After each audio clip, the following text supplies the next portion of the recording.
अब मैं विनोद जगदाले का रुख कर लेती हूँ, थाने से हमारे साथ बने हुए हैं। थाने से यहाँ विनोद जरा बताइए, घाटकोपर में तो उतनी बड़ी समस्याएं लोगों को दिख नहीं रही हैं, कुछ खास बोल नहीं रहे हैं, एक आध निकला भी तो छोटी मोटी समस्याएं यहाँ पर दिखाई।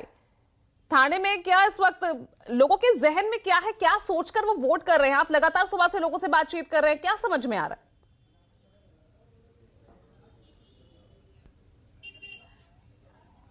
जी, मुझसे सवाल पूछ रही हैं आप? विनोद, आपसे ही सवाल है। देखिए, थाने की अगर मैं बात करूं तो थाने के लोग यहां पर वोट डालने के लिए आए हैं। ये वागले स्टेट का एक स्कूल है। यहां पर महाराष्ट्र के उप मुख्यमंत्री एकनाथ शिंदे थोड़ी देर में यहां पर वोट डालने के लिए यहां पर पहुंचने वाले हैं। काफी भीड़ आपको दिखाई पड़ रही है, लोग वोट डाल के लगातार यहां से आ रहे हैं। सामने आपको मैं दिखाना चाहता हूं, वहां पर लंबी कतार भी यहां पर देखने को मिल रही है। अमूमन क्या होता है कि जब बीएमसी है या फिर महानगर पालिका के चुनाव होते हैं तब ऐसी भीड़ यहां पर नहीं होती है, लेकिन आज यहां पर लोग दिख रहे हैं। कुछ लोगों ने वोट डाला है, इनसे बात करते हैं। आपने वोट डाला है? जी हाँ, वोट हो गया जी। किन मुद्दों को देखकर आपने वोट डाला है? जी, यहाँ थाने में प्रत्येक कार्यक्रम अच्छा होता है, गटर लाइन, पानी, सब सुविधा, प्रत्येक सुविधा हमारे को मिलती है सिंधे सरकार की तरफ से।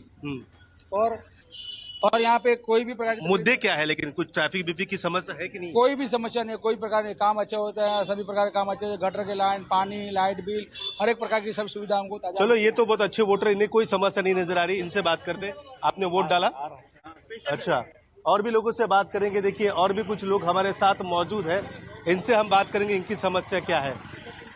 आपसे जानना चाहेंगे हिंदी में कि बताइए क्या समस्या है। वोट डाला आपने?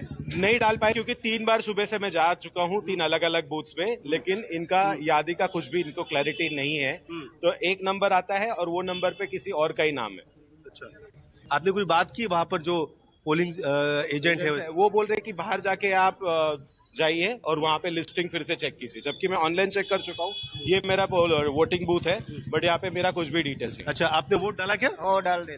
क्या मुद्दों पर आपने वोट डाला है? किन मुद्दे आपको अहम लगे? सवाल नहीं है क्या, इधर काम अच्छा चल रहा है, बाकी कुछ नहीं है, इतना ही काम मेरा ये है। अच्छा, देखिए, मैं आपको एक बताना चाहता हूँ, 29 महानगर पालिका पे 3 करोड़ से भी ज्यादा वोटर्स हैं। मुंबई की बात करूं तो मुंबई में 1 करोड़ 3 लाख वोटर्स हैं। मुंबई में सबसे अहम जो लड़ाई है वो 227 सीटों के लिए 1700 उम्मीदवार यहां पर चुनावी मैदान में है। इसके बाद जो बड़ी महानगर पालिका है जिसमें पुणे है, पिंपरी चिंचवड़ है, यहां पर भी वोटिंग सुचारू रूप से चालू है। और भी ऐसे कई इलाके हैं, जलगांव महानगर पालिका है, नागपुर महानगर पालिका है, मुंबई से सटी हुई ठाणे महानगर पालिका है, नवी मुंबई महानगर पालिका, भिवंडी, मीरा भाईंदर हो, इन सभी महानगर पालिका में यहां पर वोटिंग चल रही है। लेकिन सबसे जो बड़ी लड़ाई है ना, वो मुंबई के लिए है। 75,000 करोड़ के बजट वाली ये महानगर पालिका है। उसको जीतने के लिए ठाकरे बंधु, उनके सामने कड़ी चुनौती है शिंदे फडणवीस की महायुति की, और उसी को लेकर सबकी निगाहें वहां पर लगी हुई है।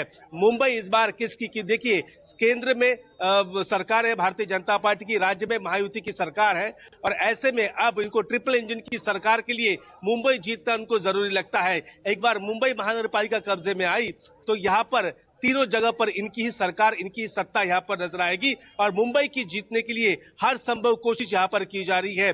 तमाम जो पार्टी के कार्यकर्ता है, महायुति हो फिर महाविकास आघाड़ी हो, इनके जो कार्यकर्ता है वो अपने जो डेडिकेटेड वोटर्स है उनको सबसे पहले यहाँ पर वोटिंग के लिए ला रहे हैं। अगर मैं यहाँ पर खड़ा हूँ थाने में, बताया जाता है कि करीब 13% वोटिंग 11 बजे तक यहाँ पर हुई है। आंकड़े अच्छे हैं, थोड़े कम है, लेकिन धीरे धीरे ये आंकड़े बढ़ते हुए नजर आएंगे। शाम दोपहर में जब वोटिंग स्लो होगी, लेकिन 3 बजे के बाद यहाँ पर वोटिंग में इजाफा जरूर देखने को मिलेगा। देखिए, साग दांव पर लगी है ठाकरे बंधुओं की। है